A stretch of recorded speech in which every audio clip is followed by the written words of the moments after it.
All right, welcome back here at the Media Center at the Chevron Championship. I am pleased to be joined by a sponsor exemption who made her way through into this major championship through the Augusta National Women's Amateur, Lottie Woad. Lottie, welcome to Houston.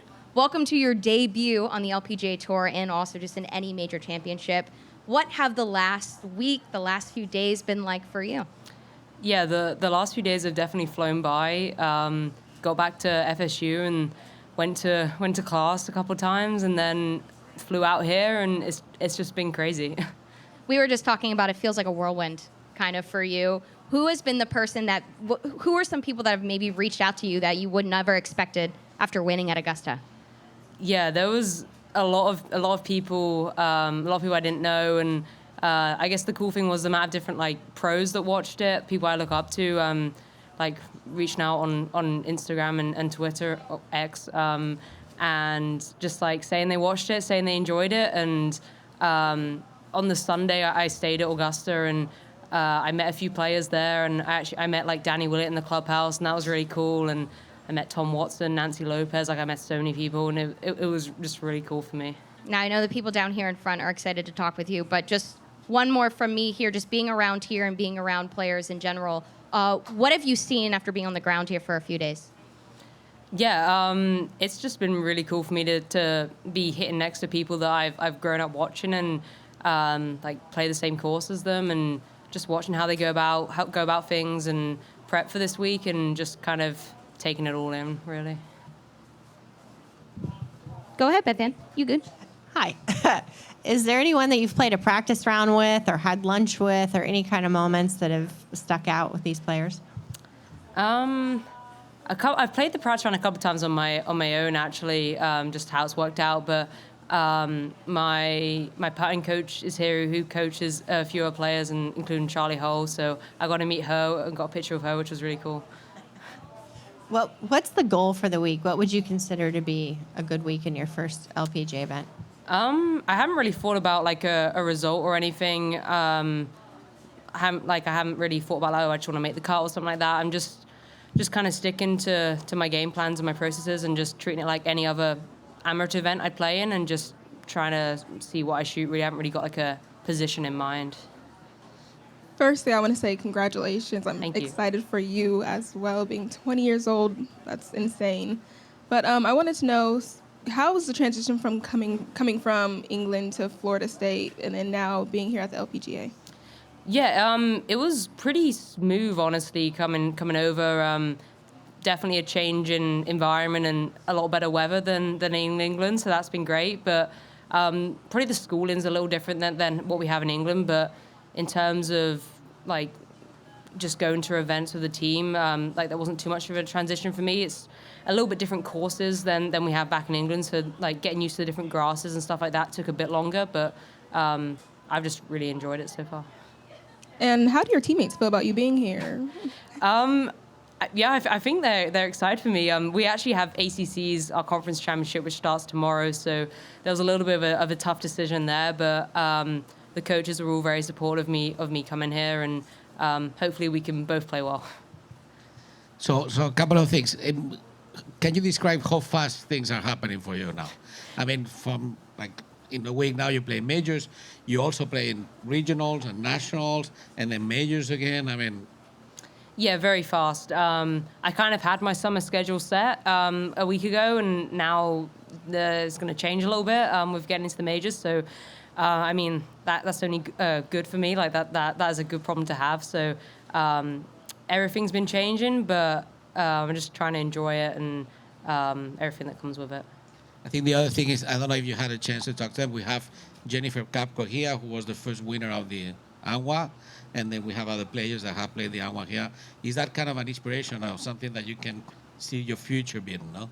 Yeah, I definitely want to try and follow in their footsteps. They all really kicked on after playing in AQUÍ or winning AQUÍ, and they're all playing here this week as pros. So I definitely want to kind of follow what they've been doing. Sure, I know that, everyone's watched the Masters dozens of times on TV. Sure, you have too. What are some things that surprised you on Sunday when you got out there and was really in the heat of competition about the course or whatever?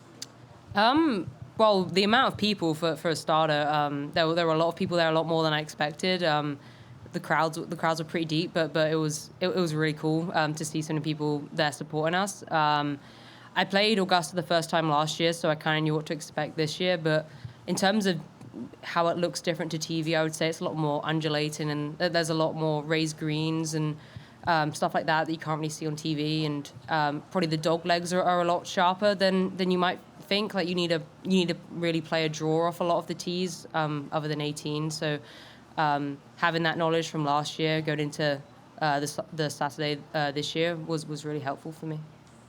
One of the things Augusta's famous for, obviously, is their gift shop. You were there last year, you were this year.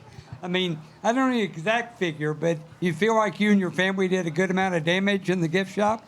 Well, last year I didn't actually go in. I kind of like ran out of time. We had to go to a college event like straight after we finished our round, so I didn't get to go in last year. But this year I was lucky enough to be invited into the members shop, which is like kind of exclusive. So I got a few like limited edition stuff from there, which was really cool. And my dad was there, so I definitely got him to pay for it. When you think about birdie in 17 and 18 and how rare that is for anybody to do that, what does that mean to you, that so many famous shots on those holes and you're able to, you know, the outcome is uncertain till the very end? What did it mean to you to birdie those last two? Yeah, it meant a lot. Kind of didn't really have anything to lose at that point, and was just going at the pins. And the putt on 17 was very important.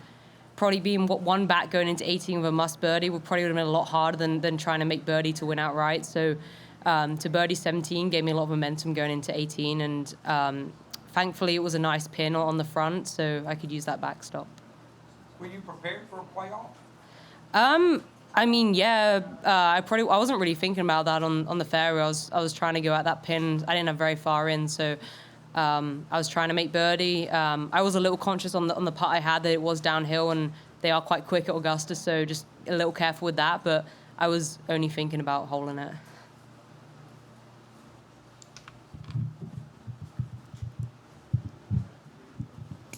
How closely have you followed the LPGA over the years? And is there a moment or a memory that you have of watching the Chevron Championship that stands out to you? Yeah, I followed it obviously quite a bit, and particularly the majors, watching the majors. The thing I remember most from the Chevron is just people jumping in the water, particularly at the old venue as well. Just people jumping in when they win. But I remember 18 here being quite a crucial hole, and the par 5 being reachable, and people going for it, and it coming down to that from last year. That tradition of leaping did continue here last year with Lottie Woad. Have you had a chance to look at the lake, and would you jump in should you win on Sunday? I mean, I saw it. It doesn't look the most clean, but I feel like if I win, I'll jump in. Like, yeah, why not? Any others in front? You talked about what that week meant to you. How has that changed your perspective? I mean, you always thought you were a good player, and you obviously had success in college, but how does that win last week really change your maybe your career focus or career trajectory or anything at all? Yeah, it probably changed it a little bit, but not massively. I know I could compete with the people that were there. Like, we play week in, week out with each other at college. So I've won college events before against them. But that getting that win, like being the biggest win for me, was at a historic venue. Just it's definitely life changing. But I don't think it will really speed anything up or change my plans at all, really. So taking you back to the present now, I mean, you played, you practiced the golf course. It's another tough golf course. So what do you think is going to be your strategy here? What's going to be the most important shots for you here? Yeah, the hardest part about this course is the greens are really firm, so you have to be careful to certain pin locations and certain holes. Particularly on a few of the longer par 4s, you're hitting maybe like 6 iron in, so it's going to release a little bit. So there's definitely some holes that are par holes, and ones I take for like all pars on all week. So it's kind of just trying to minimize mistakes and then taking the opportunities on the par 5s and some of the wedges you do have. but it's definitely a course which is quite demanding off the tee. And you need to be hitting the fairways, particularly with the greens being firm. You can't really be hitting out the rough. So just if you drive it well, that there's definitely opportunities. Lottie, real quick, I know that we kind of talked off camera here about, I think you have finals this week? Well, I think they're next week, I think. Or they're the week after. I don't really know, but I know they're very soon. What was it like telling your professors this week that you're going to have to miss because you're going to go play in a major championship? Yeah, I just sent them a quick email. I'd emailed them about me playing Anwar the week before. I was just like, hi, like, I won Anwar, so like I'm into the majors now, so I'm not going to be there next week. I hope you can excuse me. And who was probably one of the most famous people to reach out to you to congratulate you? Or who stuck out the most to you? Trying to think. I feel like sticking out the most to me was probably the like English players that I looked up to watching. Like there's a picture on Instagram of Justin Rose like in front of the TV, like fist pumping like with me holding the part, and that he's definitely one of my idols. So seeing him watching it and supporting me was really cool. What was the Instagram you're talking about with Justin? It was like a picture of him. I was in the TV in the background, and like it was when I hold the putt. That's pretty cool to get that notification. Yeah, it was pretty cool. All right. Any other questions here? All right. Well, thank you, Lottie. Appreciate the time.